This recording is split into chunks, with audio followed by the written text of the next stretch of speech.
Next up we have Romeo plus Juliet. This is the Baz Luhrmann Romeo and Juliet adaptation starring Leonardo DiCaprio and Claire Danes. And we all know Romeo and Juliet. We know it. And I just love this film. I really love this film. I think it is a really good adaptation. I love Baz Luhrmann. I love Baz Luhrmann's films. I love the set design, the cinematography, the themes, the acting. I love that film very much. So for me, it is going in My Tears Ricochet because we all know the story of Romeo and Juliet. It's very sad.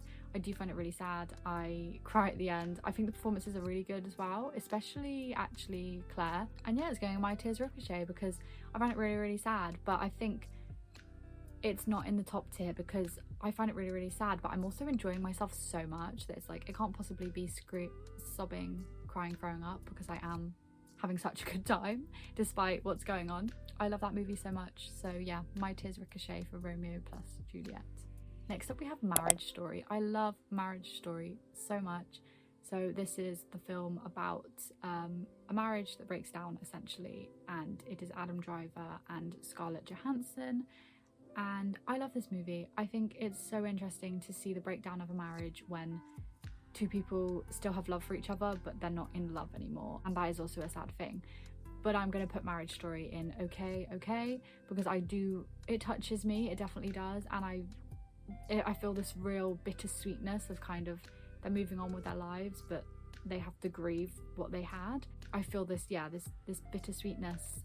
However, I just wasn't that sad. I did cry and I was sad, but it wasn't gut-wrenching. It didn't punch me in the gut. So yeah, Marriage Story is going in okay, but I would highly recommend the film. I think it's so good, and I think Adam Driver's performance is so good as well. Next up we have The Florida Project. Now this is a movie about a single mum and her daughter living in hotels, kind of hotel hopping in Florida. So it's this thing where like families who are low income, they would live at hotels because I guess it's cheaper than rent in some of these hotels because they're like really shitty hotels. Like it's cheaper than renting a house. And yeah, this is what it's about, and it's about this little girl's life, and you're kind of seeing the world through her eyes and seeing how she's experiencing life as a child, not really understanding the struggles of her mum when her mum is really struggling because she's a single mum and they don't make much money. It is definitely sad, and I think what kind of takes it home for me is the end scene. So if you've seen this film, like you'll know the end scene is, for me, it's gut-wrenching. It's so sad. The end scene is just crazy and I love it. I think the end scene of this film is amazing. But that's what I took away. That's what I kept remembering, is like this end scene and how sad I was and how I was crying. So this is going in My Tears Ricochet because yes, I did cry a lot, but it's not going in the top tier because I don't think I cried that much throughout the film. It was mainly the end scene that did it.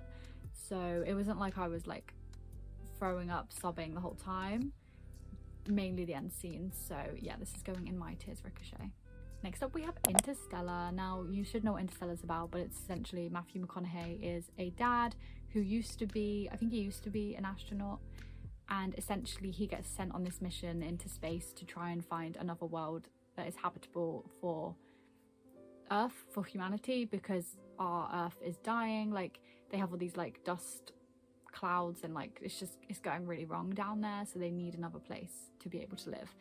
And this film is so sad, and the reason it's so sad is because for me it's because it hinges on a father-daughter relationship and kind of their bond, and essentially Matthew McConaughey leaves his daughter and then she grows up without a dad, and I find that so gut-wrenchingly sad. And essentially how it works is when he goes up into space, he doesn't age because time works differently, so he'll be there for like an hour on certain planets. It changes depending on the planet, but if he's on this certain planet for an hour, I think it's like a year in like on Earth, so like he's not aging that much and his daughter is aging loads, and yeah, it's just absolute gut-wrenching. And I think Matthew McConaughey's performance is so good and gut-wrenching, and I just find it a really, really sad film that I didn't expect it to be that sad because it's like a sci-fi by Christopher Nolan. I just wasn't expecting that, but it really, despite it being a sci-fi, it's really rooted in humanity.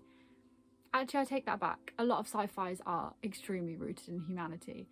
Let's say, despite it being a sci-fi, it is very emotional as well. Yeah, so Interstellar for me goes in sobbing, crying, throwing up, because yeah, it's so sad. That shit is sad. Next up we have the film £7.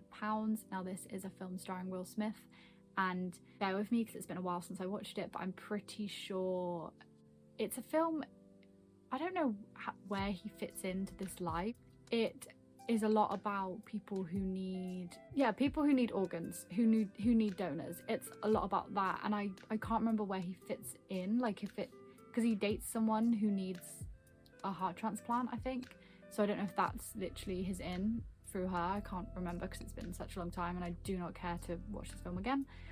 But yeah, it's all about that. It surrounds that, and yeah, I'm putting £7 in Nicholas Sparks because it's definitely a sad film, because like to live your life needing an organ and potentially never getting it is obviously really, really sad, and this film has a sad ending and all of this stuff. But I remember I watched it when I was like, I don't know, 11. I just found it really eerie. I found it really eerie and like a little bit disturbing, probably. Yeah, I just found it, yeah, I don't know. It wasn't for me. I understand what they were trying to do, but it really wasn't for me, and I don't look back with fond memories. I look back thinking, what a weird film, never watching again. But it is sad. So yeah, Nicholas Sparks for £7. Next up we have Dead Poets Society. I love this film so much. So if you haven't seen this film, it's about boys in America in like maybe the 80s in this elite boarding school, and essentially they get a new English teacher, Robin Williams, who just inspires them, and he kind of inspires them to pursue their dreams, to be more bold in life, to say carpe diem, and to make their own Dead Poets Society club where they essentially meet up and read poetry or write poetry and like share what they've written together. And yeah, I love this movie. It is very sad, and the first time I watched it I didn't know what happened and I wasn't expecting it, and it broke me. I was so upset when what happens, as I said, I'm not going to spoil, but what happens. It just broke me. I was so upset. But it is a really, really good film. I love the film. I love the messaging. I love the vibe. I love everything about it. So Dead Poets Society for me is going in my tears Ricochet, because yes, sad, cried my eyes out, but yeah, it wasn't gut-wrenching. Maybe the first time I watched it was like gut-wrenching because it was such a shock and a surprise, but on rewatching it's definitely sad. But yeah, I didn't find it gut-wrenching, but it is a very, very good movie that I would highly, highly recommend. Next up we have the film If I Stay. Now this is a film starring Chloe Grace Moretz, and it is also based on a book which I have also read. And the film is essentially about this girl in America who plays the cello. She's in high school and she gets into a car accident. I don't think these are spoilers, by the way, because I think you literally get told this in the trailer. But essentially gets into a car accident with her whole family, so her mum, dad and little brother. Her mum and dad pass away straight away, and she essentially is in this like coma, like ghost-like, spirit-like state where she sees her body and she's kind of on the outside of her body as like a ghost, like no one can see her or hear her or anything, and so she can view everything that's going on, but her body is in a coma, like asleep. And it's essentially her making the decision of should I stay or not, which is why it's called If I Stay. She's making the decision of should I stay in this world after my parents have died with all that pain, or should I join them? Should I go with them? Should I die? And she gets to make that choice of if she fights or if she lets herself die, essentially. So yeah, it's really, really sad, as you can guess from the plot. So for me, If I Stay goes in sobbing, crying, throwing up, because yeah, I found it really, really sad. Like it's really sad, and it's also really interesting to just ask the question, like, what is better, to live like without the people you love, or to die? Like what is better? Like, is life worth it without those people? Like all these questions. It's very interesting, I think, to dissect that as well. And yeah, it is just a really, really tragic and sad movie, which I really enjoy. It's actually a comfort movie for me, which is a bit weird because it's really sad, but I really enjoy watching it. I don't know, I think it's cathartic sometimes. I enjoy the sadness. But yeah, so If I Stay is going in sobbing, crying, throwing up. Next up we have the film The Last Song. Now this is starring Miley Cyrus, and it is about her going to live with her dad for a summer, her and her little sister, and they're kind of like estranged from their dad. They go to live with him for a summer, and it's about what happens there. Like Miley's character is kind of very hostile towards her dad, and it's about him trying to repair this over the summer. She also starts dating Liam Hemsworth's character. I think this is where they met, actually, like when they got together in real life. But yeah, so it's all about that, and she's also like a singer in it. Like she writes songs, which is why it's called The Last Song. I think her dad also might be quite musical as well. I'm putting The Last Song in Nicholas Sparks because I didn't know what happened in The Last Song. Like when I first watched it, I didn't know what the plot was really, and a sad thing happens, and for me it didn't work. It didn't hit. For me it felt tacked on. Like I just didn't understand why it had to happen, why it happened. So yeah, it just didn't work. It just didn't work for me, and it was sad, but it was like I didn't see the point of this. So yeah, Last Song is going in Nicholas Sparks. Next up we have the film Goodbye Christopher Robin. Now this is a movie all about the conception of Winnie the Pooh and Christopher Robin by the author, and kind of his son who inspired it. So his son, the real person called Christopher Robin.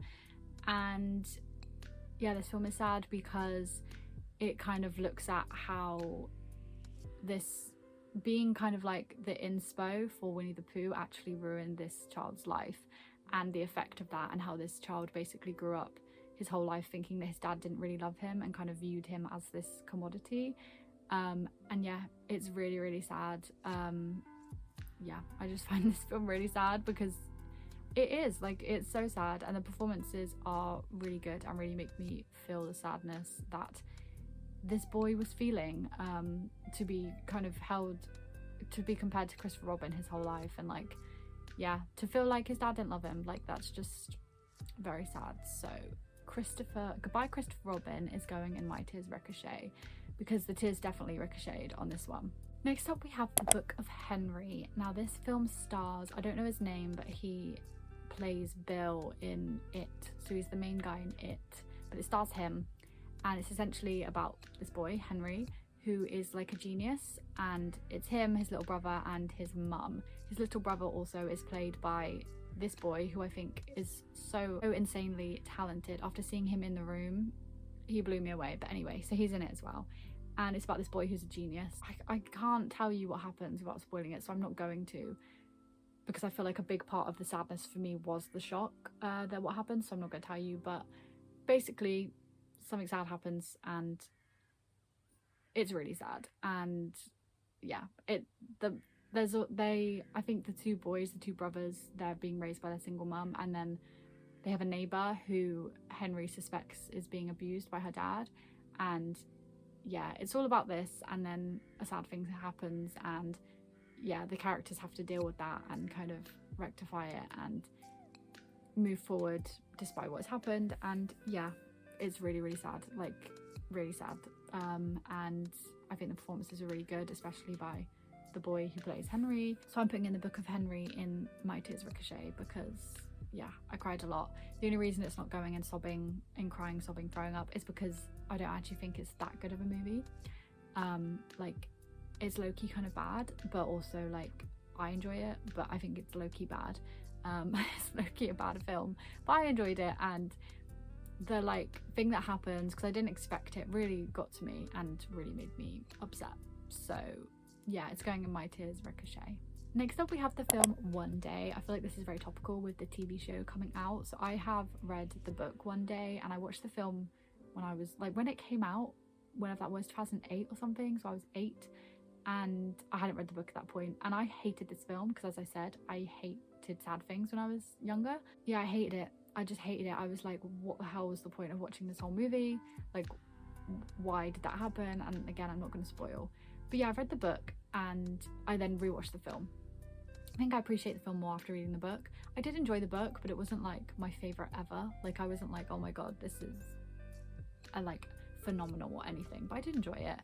And I do like the movie, and it is definitely sad. But I'm putting One Day in okay, because I don't know, it is sad, but again, and I get the message, I get why what happens, and I get the message and I get the themes, but I don't know, there's something in there that's holding me back. I don't know what it is. It might just be my first experience with the film as a child where I was like, no, how dare this happen? Hate this film. But yeah, something holds me back. So it's going in okay. I feel like rewatching it. I don't know if I'm gonna watch the TV show because honestly, I've watched the film twice. I've read the book. I'm like, I don't need to see this story happen anymore because I know what happens. Like, I've experienced it multiple times now. I'm like, do I really need to see it in a different medium? I don't think so. Like, I just don't want to be sad again in a different medium. Like, do I really need to see that? But some people have said it's really good, so who knows? Maybe I will. But I also heard it's like 14 episodes or something, which I'm like, that's a lot for what I know happens. Like, I don't know. We'll see. Maybe I'll watch it one day. But yeah, one day is in okay. Next up we have A Star Is Born. Now this is the Lady Gaga and Bradley Cooper version, and I'm putting this in sobbing, crying, throwing up because I found it gut-wrenchingly sad. I found it so sad, and I think it's because I didn't know the plot of A Star Is Born before I watched it. So if you don't know, A Star Is Born is about this man who is already a star, already like famous, finding someone and making them a star. Like, that's the plot, and there are many versions of this film with different people in it. This is just the most recent version with Bradley and Lady Gaga, and yeah, I really enjoyed it. I really love the film, but I did not expect what happened to happen, like, because I didn't know anything about this kind of plot about A Star Is Born, about the old ones at all. So yeah, I just didn't know what happened, and I was blindsided. I was fully blindsided, and I was so sad, and I was sobbing, crying, throwing up because I think the performances are so good, and it just really touches me. I find it really sad, and the songs slap. So yeah, A Star Is Born is a very sad time. Next up we have The Dressmaker, starring Kate Winslet. Liam Hemsworth is also in this film. This film is about a woman who kind of gets shunned from her village because of something that happens, and then she's coming back as an adult to kind of reclaim the village. Now this film is like a dark comedy, and it's like outrageous and kind of also like nonsensical and all these things, but I also find it really sad. And again, with A Star Is Born, I feel like the reason I find this film sad is because I felt blindsided, because I didn't expect these things to happen in like a dark comedy, that I would be so sad. But I do find this film really sad. I think it's hilarious, I think it's clever, I think it's really good, a really good film and really entertaining, but I do find it really sad, which is part of making it a good film, because this film I literally experience all the emotions. Like, I'm happy, I'm sad, I'm angry, I'm scared, I'm laughing. Like, I literally, it's like a roller coaster. So I really enjoy this film, but it is sad. So The Dressmaker is going in my tears ricochet, because they definitely did. Watching this in the cinema, I was definitely crying my eyes out, and I would just highly recommend The Dressmaker. If you haven't seen it, please watch The Dressmaker, because I love it so much. It's so good. Next up we have the film Marley and Me. I don't even think I need to say the plot of this film, but for me this is going in crying, in sobbing, crying, throwing up, because it's so sad. It's gut-wrenching. I just feel like everyone, well, not everyone, but a lot of people have had pets, and you understand this film, and like, it's just so sad. And I've had a dog, and yeah, I don't want to say it because I spoil it, but I feel like people know what happens in Marley and Me. But anyway, I've had the experience that the people in the film experience happen to me, so I just find it really sad. Honestly, one of the saddest films of all time. I don't know why, I don't know what they put in the formula to make this film, but yeah, devastating. So for me, Marley and Me is going in sobbing, crying, throwing up. Next up we have the film Me Before You, and straight away I'm just going to tell you this is going in sobbing, crying, throwing up, because my god, did I sob, cry and throw up. Me Before You is about a man who gets into an accident and he becomes, I think it's quadriplegic is what it's called, where essentially he's paralyzed, and he can't move anything. I think all he can move is his neck. I think from the neck down he's paralyzed, and he's now in a wheelchair, and essentially they hire a new person to be his carer because he's kind of struggling, so they want to kind of inject some life into his life. And it's Sam Claflin and Emilia Clarke, and she ends up becoming his carer.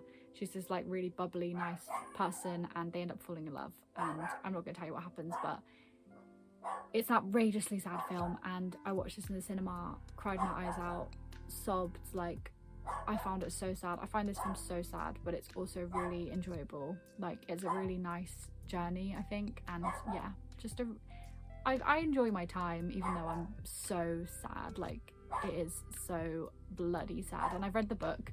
I prefer the film because the book has just some elements where I'm like, why did you have that? And they cut it out for the film, some of the parts in the book, which I was so happy about because they did not sit right for me in the book. But yes, Me Before You is devastating, so sobbing, crying, throwing up for this one. Next up, we have Big Hero 6, and this is the only cartoon on the list. So Big Hero 6 is a cartoon about these people in, I feel like it's a made-up place, but I think they're supposed to be in Japan.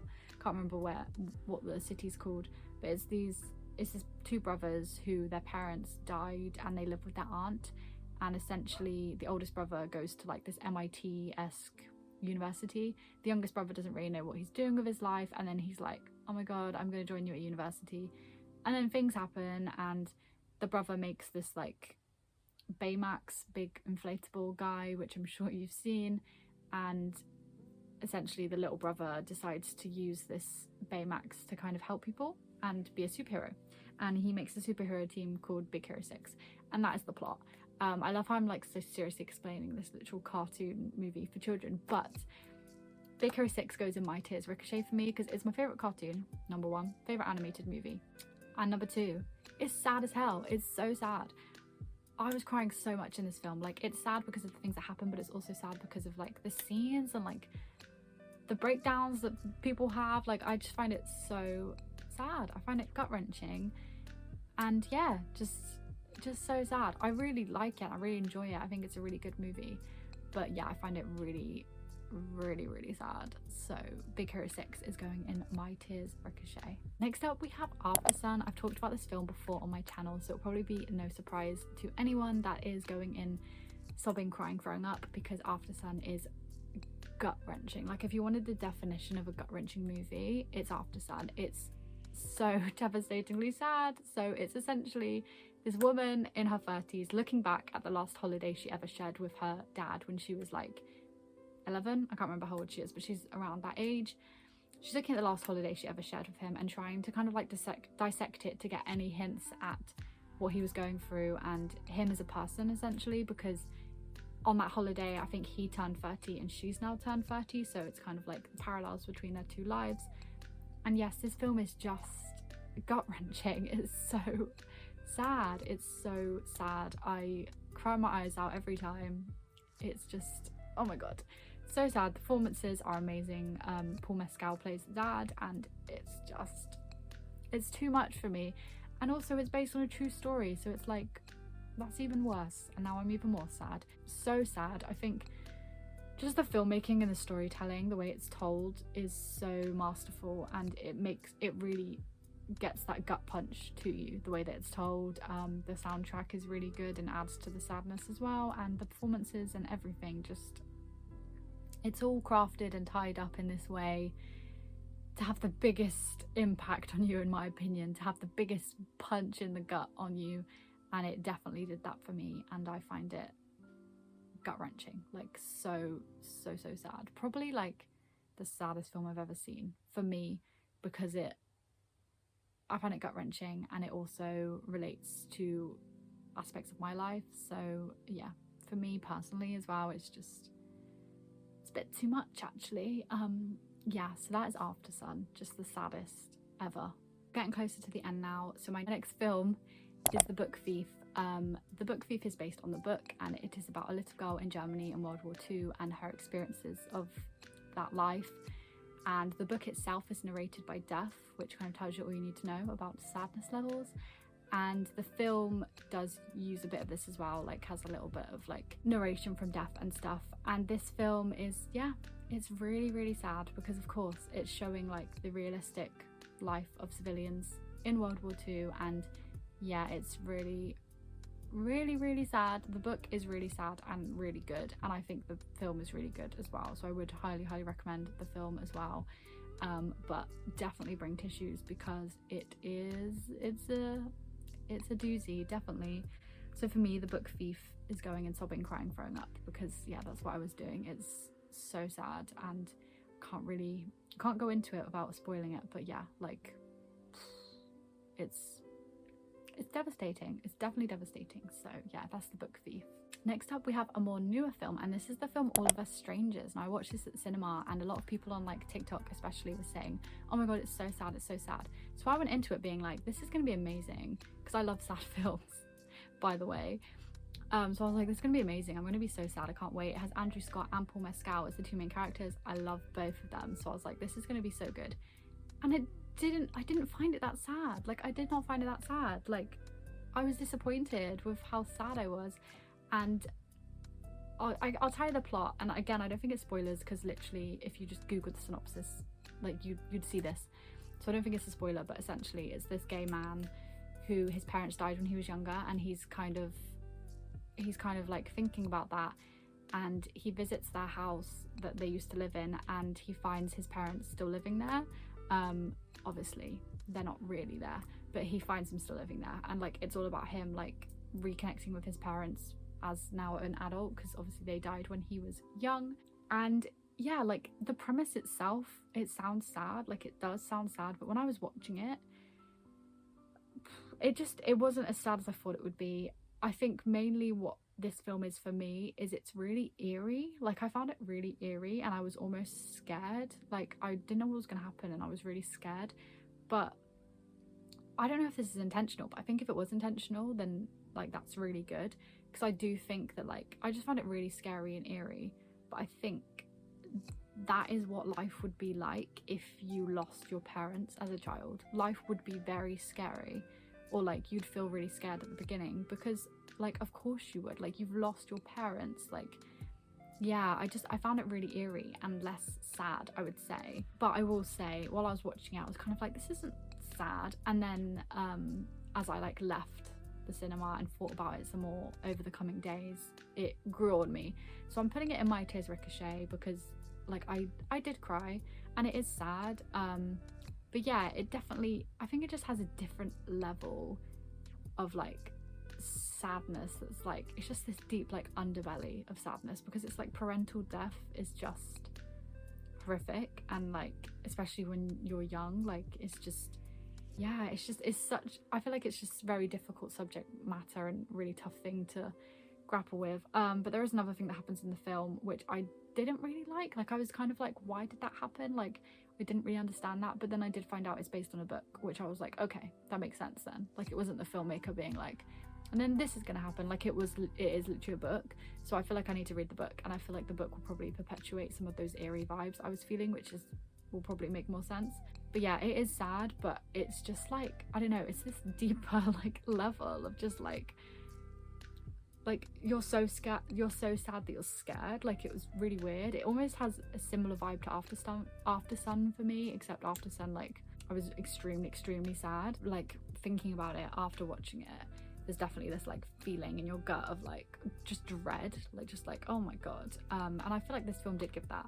So yeah, it's going in my Tears Ricochet. Next we have the film Bridge to Terabithia. I feel like everyone's heard of this film, but it's essentially about this boy who makes friends with his neighbor, I think, this girl, and he starts middle school essentially and is like kind of having a tough time, and then he makes friends with her, and like life is getting a bit better, and they play in the woods, and they create this fake world called Terabithia, and that's what it's all about. He loves to draw, and he like draws for her and all this stuff, and they become really good friends, and like he like low-key also kind of falls in love with her a bit, but they are very young, so like I don't know how much he really loves her or whatever.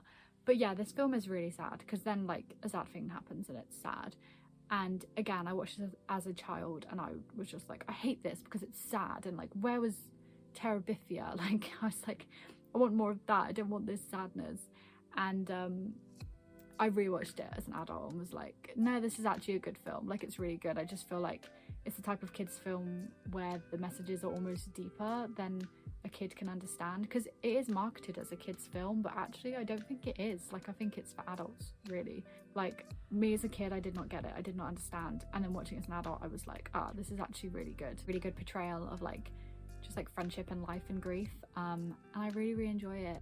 If not, like, hate it for making me so sad. So Bridge to Terabithia is going in sobbing, crying, throwing up, because it is so sad. It is, as I'm sure you all know, because I doubt there are many of you who haven't seen it. That's definitely definitely a toughie. It's bridgetography, yeah, and Josh Hutcherson is the main boy, and I love him, so you know.